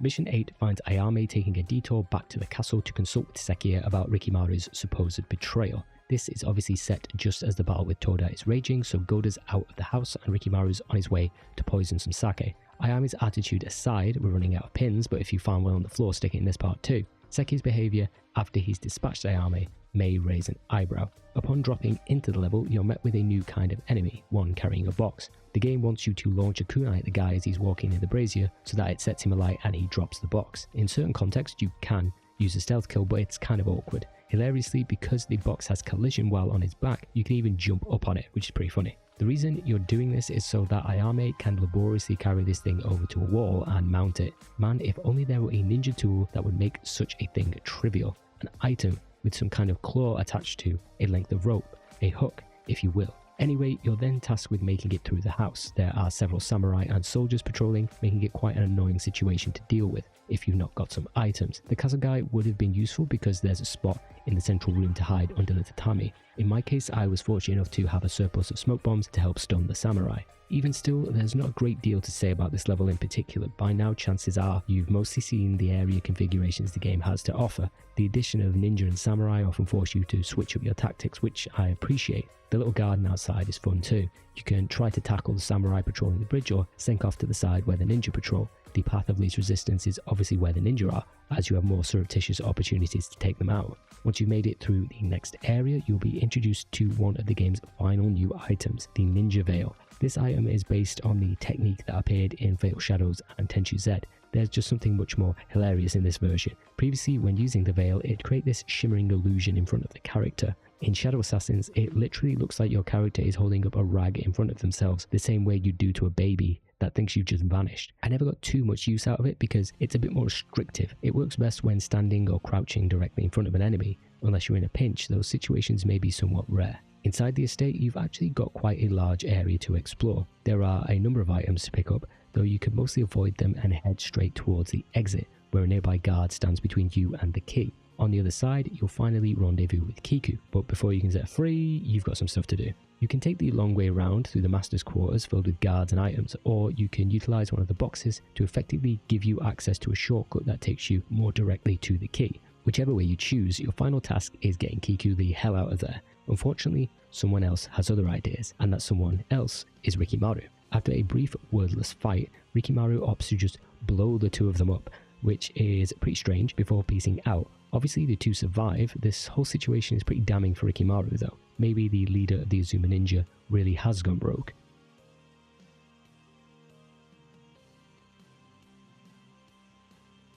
Mission 9 starts with us just having brought Kiku back to Goda Castle. Seki is quick to shuffle the princess off to have a bath and sip some cha. It seems we've arrived just as Rikimaru's making his way through the castle, slaughtering everyone in his path. His eyes most probably on Sekiya and Ayami's throats. But never mind that, how's the bath, Kiku? Water hot enough? What's that? You think you can hear the angry screams of your father's guards being mercilessly slaughtered at the hands of a rogue, bloodthirsty ninja? No. Don't worry about that. How's the tea? No. You're just hearing things. The screams aren't getting closer. It's just all in your head, princess. Now just let's...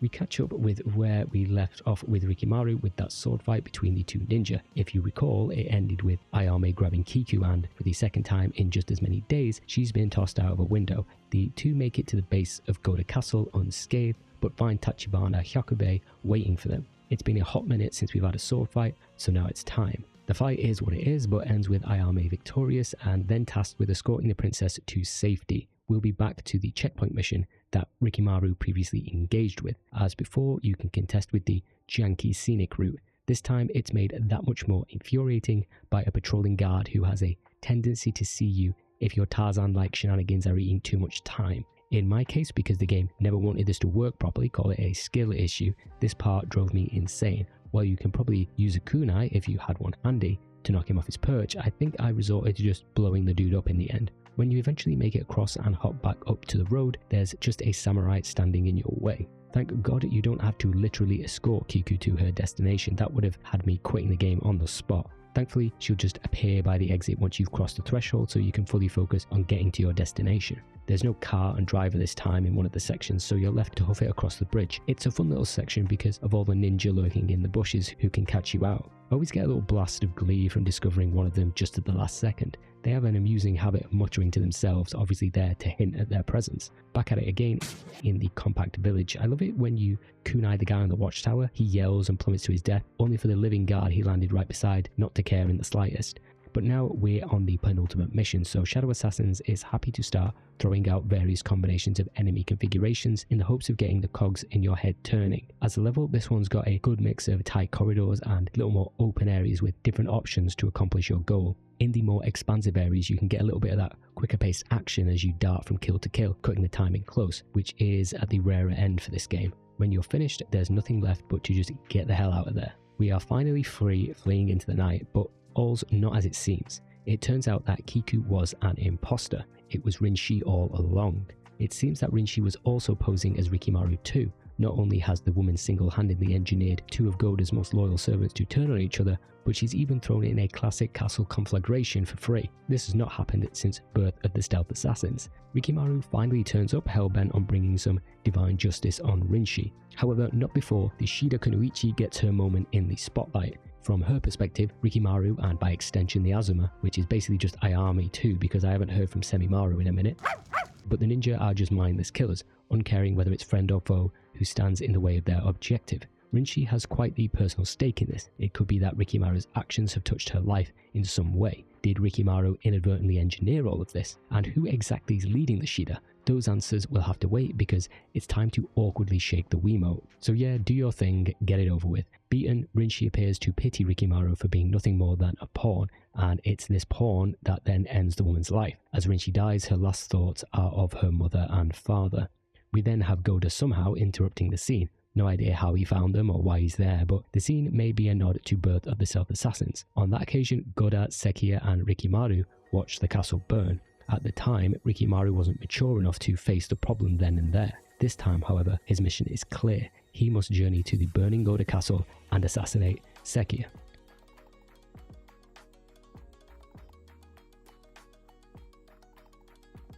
We return once again to Goda Castle. Perhaps the sight of a burning castle invaded by enemy forces has become nostalgic to Rikimaru over the years. You'll find the courtyard patrolled by the Shida's various warriors, with the small area being surprisingly enemy dense. You've got patrolling ninjas, stationary samurai, and the odd one hiding in a bush. It's quite a fun little exercise in which domino should be first to fall in order to best make it out of the situation unseen and unscathed. Or you can just bide your time like me and take out 3 with a grenade. All's fair in love and war. Not a great deal has changed in your second go-around. As much as the burning battlements and overturned foundations would like you to believe, your journey through the castle remains mostly the same.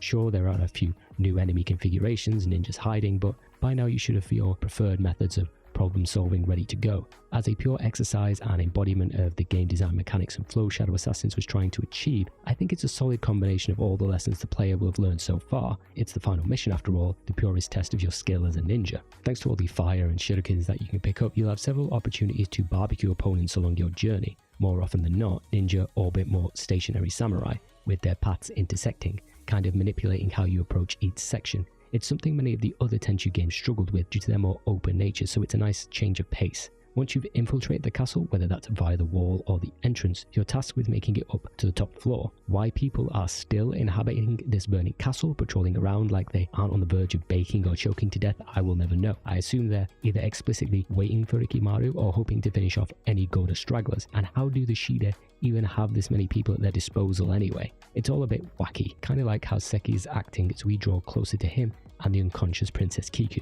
What was also slightly baffling but a lot more amusing was just how easy it is to immolate yourself in this game, especially on this level. There's a cool setup in one of the higher floors. There's a ninja in the rafters and one pacing below. Dealing with them is all fine, but then you've got a room just below them with a samurai. You're hamstrung by the most deadly enemy in the form of an ankle-high table. Getting around this thing to the samurai is a giant pain in the arse, and I lost track of just how many times I set myself on fire. You can even technically keep moving while you're on fire to go in for a kill, but then your ninja just collapses in agony. Then, before you know it, you're face to face with Sekiya. To say it's anticlimactic is not right, it's just bizarre. Perhaps as an indicator of his madness, Sekiya is just sitting on the tatami in a burning castle, chilling. I assume he's just waiting for you to kill him. There are multiple ways to do this. You're able to actually sneak into the room from the roof and get behind him. There's a bomb you can use, a fishing rod to snag. I would have felt bad using the cat in this situation. Or if you're smart and have a few leftover grenades, just chuck one of those bad boys in there.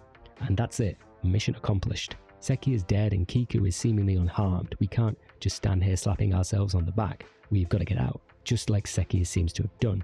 Rikimaru follows the blood trail to find Lord Goda's backstabbing retainer, or should we say, Onikage. The demon's looking a little like someone took a spirograph to his body. I can't be sure if this is a direct relation to something like Uzumaki in esoteric Buddhism, symbolizing death and rebirth. Maybe it's some yokai stuff about summoning spirits, but Onikage certainly looks different. It would seem that Onikage posed as Sekiya in order to paint Rikimaru as a traitor and Lord Goda from his own castle in order to overtake it. Once again, I might add, not a great track record. All this to generally screw with Rikimaru and prove just how much the ninja loves scything through people in the name of divine justice. While Onikage is having a whale of a time, Rikimaru's none too pleased. It's time to end this for like the 4th time with a sword battle. Yes, Onikage has a weapon now. You can effectively one-cycle this guy, so it's all over quite swiftly. Despite stabbing Onikage in the gut, you can't keep a demon down. I don't know why Rikimaru thought stabbing him would work this time when it hasn't in the past. That poor judgment ends up biting Kiku on the arse when Onikage takes her as a hostage. Onikage's all too happy to bust out "we're the same, you and I" speech. Both Rikimaru and Onikage relish killing, something that is a nod to what Suzaku said on the burning boat at the end of Birth of the Stealth Assassins. Insert "it's like poetry" George Lucas quote. It's around this time that Ayame rushes in to Rikimaru's side, just in time to witness Onikage actively goading Rikimaru into doing what I think we're all thinking he wants him to do. Kiku goes a similar route. In order to end all this insanity and bloodshed, Rikimaru is weighed down by the guilt of his actions, concealing his sadness inside. But despite all that, Rikimaru would never...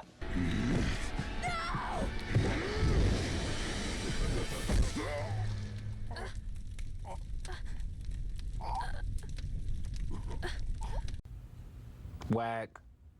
Well, okay then. Rikimaru succeeds in spearing Onikage and the princess. Ayame embraces a dying Kiku, sobbing in disbelief that Rikimaru would go so far in order to kill, big air quotes there, Onikage, who's still kicking by the way. He's not done throwing shade at Rikimaru just yet. It's a really strange animation because it's just his face and not his head moving. All the while, the head of the Azuma Ninja just stands there, dealing with the consequences of his actions. Roll credits. Or not quite. There's an after credit scene in which Rikimaru manages to break his silence and lament what he's done. Now, if you collect all the map pieces and play through level 10 once again, you get an extra few seconds of the cutscene, which seems to show that, of course, Onikage lives on. This time, his vessel is Ayame. My soul will live on. My hatred will always be with you. Damn, what could that mean? Don't worry, it's explained in Shadow Assassins 2. Oh no, it isn't. Ugh.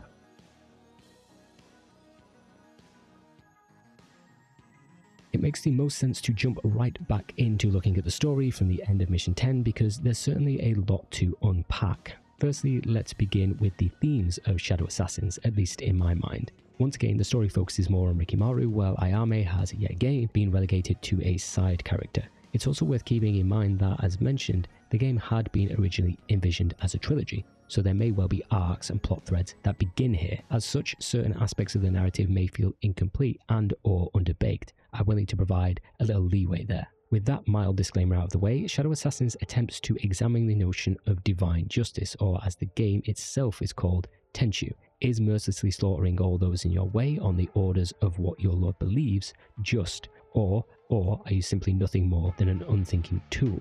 The phrase divine punishment, or some variant of it, is thrown around in the dialogue by the likes of Goda and others. In the former's case, it's usually a prelude to Rikimaru killing a bunch of people. Heaven's wrath be upon you, Tado. Thematically, this is similar in many ways to Birth of the Stealth Assassins narrative. There you had the Burning Dawn led by Kagami, who attempted to eschew the notion of ninja being nothing more than directed killers in the hopes of forging their own destiny. Fool, you're a servant, not a warrior. My people follow orders, but they fight for a dream. Freedom. What do you fight for?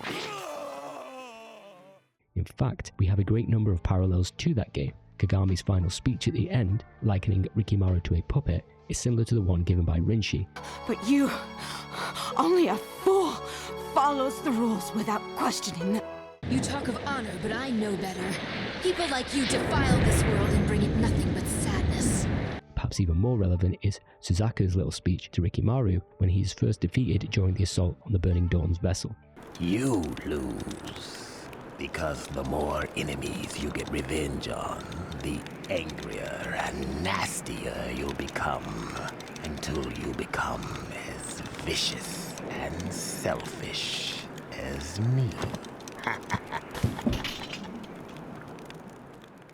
Shadow Assassins revisits that theme years down the line. At the end of Birth of the Stealth Assassins, it would have at least seemed like Rikimaru's arc regarding that was complete. In that game, Rikimaru was attempting to understand the precarious line between justice and vengeance. At the end of the game, Rikimaru affirms his service towards Goda. Of course, Rikimaru was still quite young and naive. Being able to understand and control the long-term effects of slaughtering countless people was something he had truly yet to experience. All that is to say that it's a nice callback and continuation of that narrative thread. However, you're inherently running into issues with executing it. Uncharted 2 gets bandied about when talking about the ludonarrative dissonance for wasting droves of enemies and then claiming you're not a killer. I think it's a difficult topic to broach in games because your actions are so at odds with how the character may act. While technically you can get into most of the Tenchu games without explicitly having to murder everyone, it's kind of the gameplay fantasy. I don't think being called out on that via the plot is the best angle. Without knowing how this was potentially going to pay off in later installments, I will say that Rikimaru's unquestioning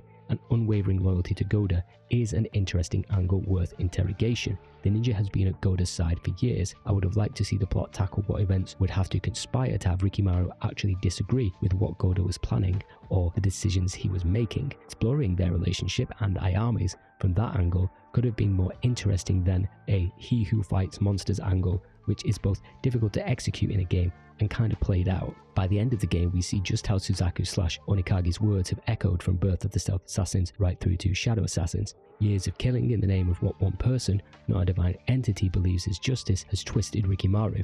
There exists a profound sadness within him. His mission is to kill to complete his objective, be that a resurrected demon or even the daughter of the lord he serves. How well the game manages to execute on those themes is obviously up to you, but now that I've looked at, I guess we're going to go for a body analogy, let's say the beating heart of the narrative, let's look at its bones. The plot of the new territory rising up in an attempt to take over Lord Goda's territory is tired and played out too. It's been like a major plot point in the majority of the games. I understand that it's a contrivance to get the wheels of the plot in motion, and something that was very much commonplace at the time. However, I think we could have done better. Having Kiku kidnapped once again is also too played out by this point. We have been back to these wells so many times that I'm surprised they're not dried up by now. So after Rikimaru discovers the weapons cache, we then meet with the Cockney merchant. Hush now, you'll warm up to me soon enough. There's the kunai. I'm guessing this belongs to Rinshi. I don't quite know what the point of throwing it is. From a narrative standpoint, it's there to say someone else may be involved here. It may be just an excuse to not have Rikimaru kill the merchant. Remember, in the timeline after this event, Rinshi would masquerade as Rikimaru in order to use the merchant's mana to house Kiku and send that merchant to the bandit village. Now, by that time, I think Seki has already been replaced by Onikage. It allows Rinshi to infiltrate the castle. However, if Rinshi can mimic another's appearance, couldn't she just infiltrate the castle, masquerade as anyone, and then kidnap Kiku? She seems skilled enough. Perhaps she's under orders from Onikage to screw with Rikimaru in the most drawn-out way possible. The whole crux of the plot behind burning the castle and tarnishing Rikimaru's reputation is really just to mess with him. Well, Rikimaru, what do you think of my work? I went through a great deal of trouble to create this little farce, and I did it all for you! I do hope you enjoyed playing along. Also in this scene we get some inconsistency with how good a ninja Rikimaru is. He should have been quick enough to stop Rinshi here. There's a later scene where the dude moves like the wind. Not to mention he has that dojutsu eye. In your right eye sleeps the secret of dojutsu. And superhuman powers from Wrath of Heaven, but maybe they're retconning that. Even still, it shouldn't have been this easy. A little later, Onikage's plan worked. Goda's left the castle in order to forge war with Tado. At the war camp, Rikimaru runs into Rinshi again. She's one of the Shida, and it's implied that the Shida is led by Onikage. As a slight aside, back at the end of Wrath of Heaven, Onikage was, of course, resurrected. So has this presence enabled Onikage to recruit a bunch of warriors, or has that plot device totally been abandoned or retconned? Also, Onikage probably believes that Rinshi would not have been able to defeat Rikimaru despite that nearly happening. Thanks to Hyakube's actions, the ninja survives and is able to head back to the castle. This is where Rikimaru's actions started rubbing me the wrong way. For one, Rikimaru using the front gate. Ninjas would surely not just waltz in that way. Second, he immediately kills the guard. For one, you could have interrogated the guard to find out what exactly is going on. For two, Rikimaru has never been painted as a blind killer, despite the narrative wanting to explore that. It seems a little forced. The fact that you can then proceed through the level murdering more of Goda's troops also seems out of character. Whether or not Rikimaru's change of heart was somehow engineered by Onikage or the result of another yet unknown plot device, we'll never know, so I can only judge it on what has been shown to us. This all seems to be a plot contrivance, and one of the plot contrivances I hate most is when a situation can be resolved by just having a conversation. This abounds in Shadow Assassins. I absolutely refuse to believe that when Rikimaru asks Ayame to talk, she straight up says no. Yes, Rikimaru just killed a bunch of people, which shouldn't have happened anyway, and yes, there are events we've not yet seen from Ayame's perspective, but after all that's happened, in all the games, after all the characters have been through, what seems more likely? Rikimaru has truly betrayed a master he's diligently served for years and turned his back on his only friend, or maybe, just maybe, something else is going on. It's at those times, more than any other, that Rikimaru's cool personality should have come to the fore. Instead, we're forced into a fight with Ayame. Then Ayame escapes with the princess and Seki turns the whole thing around, saying Ayame is now the traitor. So we then have the time jump to where Ayame was first tracking down Kiku. At the end of the mission, we assume that Rinshi, once again, is cosplaying. This time, it's a villager who lures her to another bandit hideout. This, I assume, is an attempt to keep both ninja out of the castle while it's taken over or something. At the end of the next level, we meet up with the merchant again, whose job it was to imply that Rikimaru has turned traitor. Ayame should immediately consider this as bullshit. This is when Ayame returns to the castle to inform Sekiya, who is Onikage, about Rikimaru's betrayal. Again, shouldn't be happening. What's worse is the characterization they give Ayame. Let's dip a toe into that for a moment. Ayame's always been portrayed as sassy and kind of aloof. I fear them. Not. One thing that was never in question, however, was her devotion to Kiku. She thinks of the princess as her sister, yet that is lost in translation. Now, I don't want to rag on the game's translation because it is fine for the most part. What I'm assuming happened here is that there was a lack of context in adequately conveying Ayami's personality. If you straight up just have the script from the game and no prior knowledge, it's an easy mistake to make. Let's look at a particular exchange with Sekiya. A few things stand out. Firstly, I think her personality is a little too okay boomer. At first she's like, "No, really? You think so?" And the original Japanese is like, basically, alright, that's enough, be quiet, you're annoying. Then she says, which is her saying, yeah, I get it already, quit whining. Then finally she says,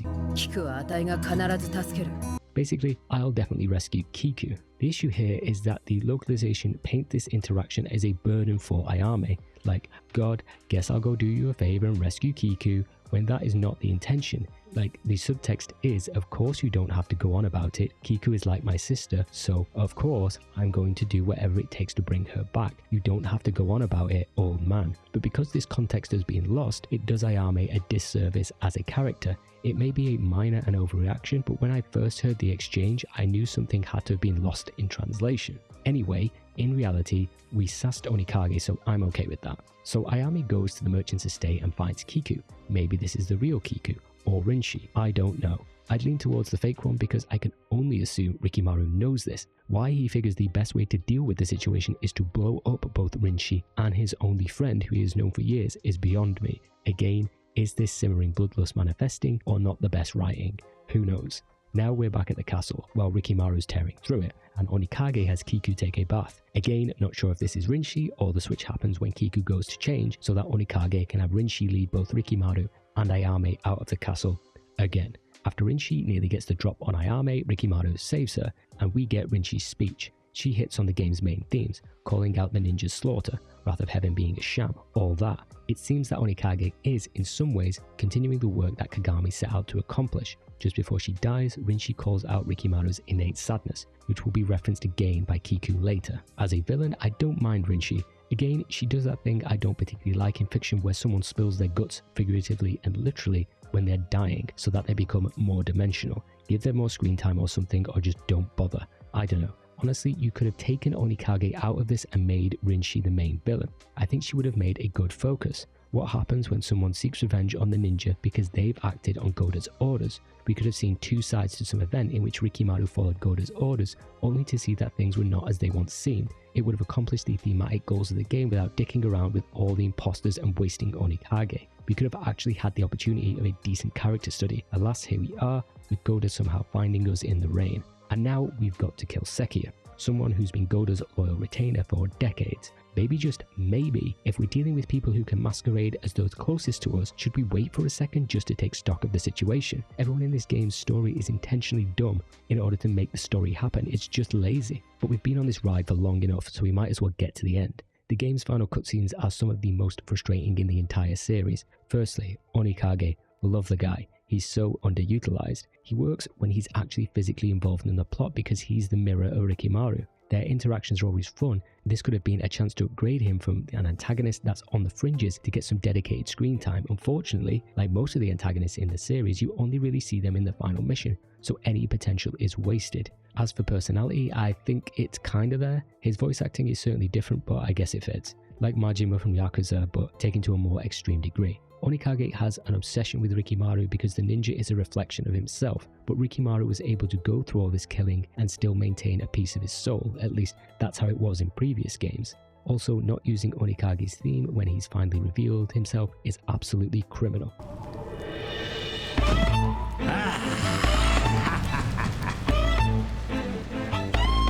Rikimaru continues being either a dumbass or blinded by rage by not telling Kiku to go and hide or something. Instead, the ninja and the demon duke it out right there. Onikage's defeat seems to break the dam on his rage, with Rikimaru finally admitting that he's killing Onikage for his own pleasure. But we know the demon never dies. Rikimaru should know that by now.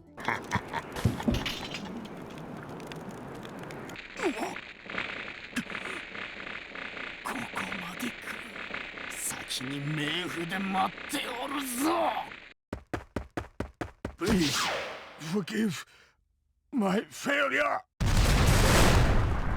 Kiku's taken hostage. We then get the biggest load of bullshit so far. Let me preface this by saying, as I said before, there could have been underlying narrative reasons for Rikimaru's actions that would be revealed in later games, but we do not get them here. I'm judging this on what we do get and what has been shown of his character in the past. All this is to say that Rikimaru would never kill Kiku. He would rather sacrifice his own life, which he did do in Stealth Assassins, or find another way. No matter if the adolescent girl is begging you to do it, unless there is some kind of voodoo taking over Rikimaru or whatever, this is just so out of character. Regardless of how he feels, he'd never do it because Ayami would never forgive him, nor Goda, who he holds the utmost loyalty to. I just found it baffling. Kiku dies in Ayami's arms, and Rikimaru's just there like, my bad. At least Onikage's Depot's still kicking, I guess. Guess it was worth it. The ninja is there lamenting his actions, and the kicker is that when Onikage does expire, he takes over Ayami's body, setting up the next game that never arrived.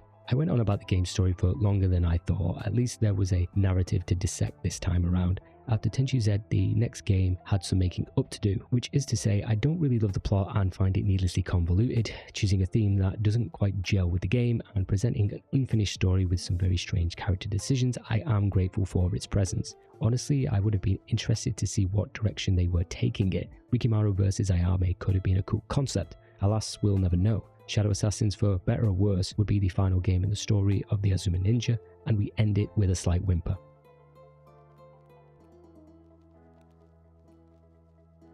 When it comes to Shadow Assassin's gameplay and level design, it certainly stands out in the stealth genre. As a fan of, I guess you could say, a broad spectrum of stealth games from the likes of Tenchu, Hitman, MGS, Deus Ex, Aragami, Shadow Tactics and more, it certainly leads into the tactical end of the spectrum. As I had previously touched on, the closest analogous experience would be that of more experimental stealth games like Hitman Go or Metal Gear Acid. Being a sort of subgenre into itself can be a hard sell, especially if it's already from an established series. If you come into Shadow Assassins without the baggage of previous Tenchu games willing to meet it on its own terms, then there is a solid and enjoyable foundation to its gameplay. As I said, this is so close to being a game like Blades of the Shogun, it just gets let down a little by its reduced scope and budget, which has plagued the series for some time. Yes, I would have loved more verticality to the game, less laborious controls. Stealth games being slow and methodical is fine, but making a character feel so sluggish and unresponsive is its biggest sin. Take Aragami, which I've gone on about in every video too. That game is a prime example of an experience where your character is slow, but the movement is not. In the game, your ghost ninja walks around very slowly, but that's not your main method of traversal. The shadows are. What that game does brilliantly is it gives the player a traversal method that, when mastered, can see you blitz through levels while still maintaining a thoughtful approach to stealth. That is what Shadow Assassins was missing. It takes some getting used to in this game, but once you become familiar with utilizing the shadows and rafters, learn to get the cogs in your mind turning in order to deal with each section's problems, it's compelling. It's just that levels get a little stale, environments aren't particularly visually compelling, and you feel like you're constantly battling the controls. It's the game's ability to create interesting scenarios for the player, which take full advantage of the revamped items, assassinations, enemy types, and stealth opportunities that help elevate the experience. Levels as pure arenas in which to showcase these elements, beyond anything visually striking, are compelling. It's what you'd expect from a more curated experience. Chopping up levels into these chunks helps to accomplish this, and is what the game needed to do in order to showcase its mechanics. Trying to emulate the same experience in a more open-world stealth game would have been a challenge. Not impossible by any means, because other stealth games do achieve that, but this was very new territory for Acquire and its relatively small dev team on the project. I liken the levels and intent of Shadow Assassins to that of Fatal Shadows. I still think that rings true, as those two games were focused more on the mechanical expression of gameplay systems beyond artistry. It's not the environments that are particularly bad or anything, they're just functions in service of the gameplay and the Wii's limited hardware. The last game in the series I felt had truly memorable levels was Wrath of Heaven. Outside of the reviewers, I would have loved to know what someone thought of this game if it was their first Tenchu experience. I have this innate bias that still makes it difficult for me to view this as a mainline entry to the series. Would I have stayed with it if we had gotten to the 5th or 6th entries? Probably, yeah. There's definitely something worth working on in Shadow Assassins that I would have liked to see. Could that theoretical product have been better than the games that preceded it? I guess we'll never know.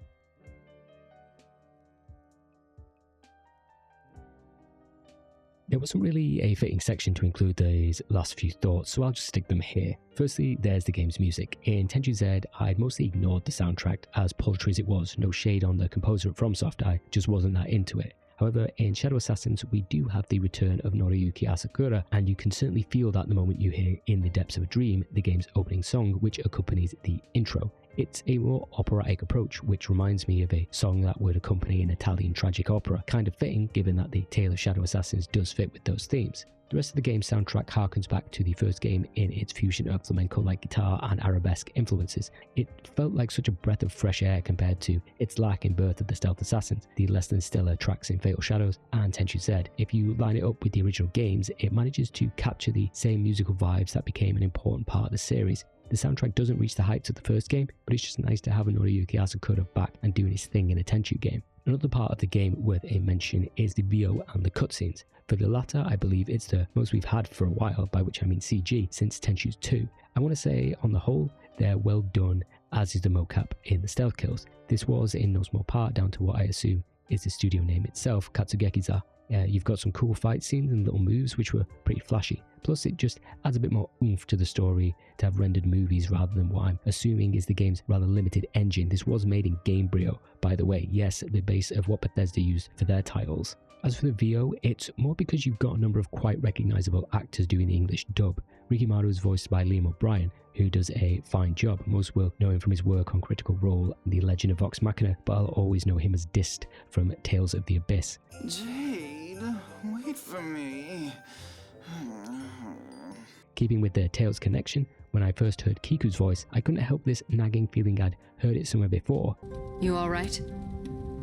I'm fine, thank you. Of course, Heather Hogan was Colette in Tales of Symphonia. The stars are so pretty. Oh, yeah. Of course it's cold.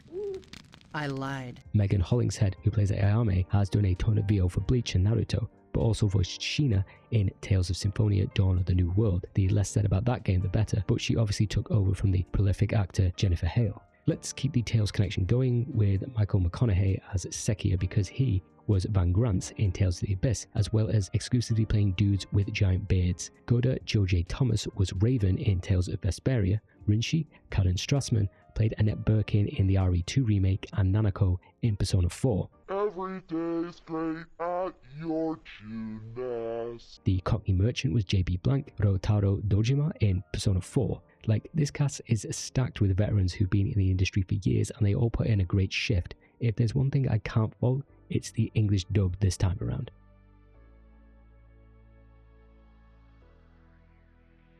Tenchu Shadow Assassins as of 2025 is the final entry in the series. Probably due to less than desirable sales on the Wii, the two follow-up games were never released, and we'll never know how far, if at all, they made it into development. Acquire themselves would still go on to develop a number of other titles, including Further Wave the Samurai games, the Akiba's Trip titles, and probably their most well-known series to date in Octopath Traveler. So after a bit of a low point, it seemed that they've found some well-earned success once again. Takuma Endo is still the CEO of the company, and they were acquired by Kadokawa Entertainment just last year. K2, after being acquired by Capcom, continues to work as a co-development studio on a number of projects, most notably the Resident Evil series. FromSoft, the current rights holders for the Tenchu IP, rarely require a rundown of their latest and greatest projects. Suffice to say, I think they're doing okay. What's a little strange is that there's been no expansive media related to Tenchu at all in more than a decade. Sometimes you see collabs or even things farmed out to pachinko machines, but it's been quiet. No rumours, no nothing.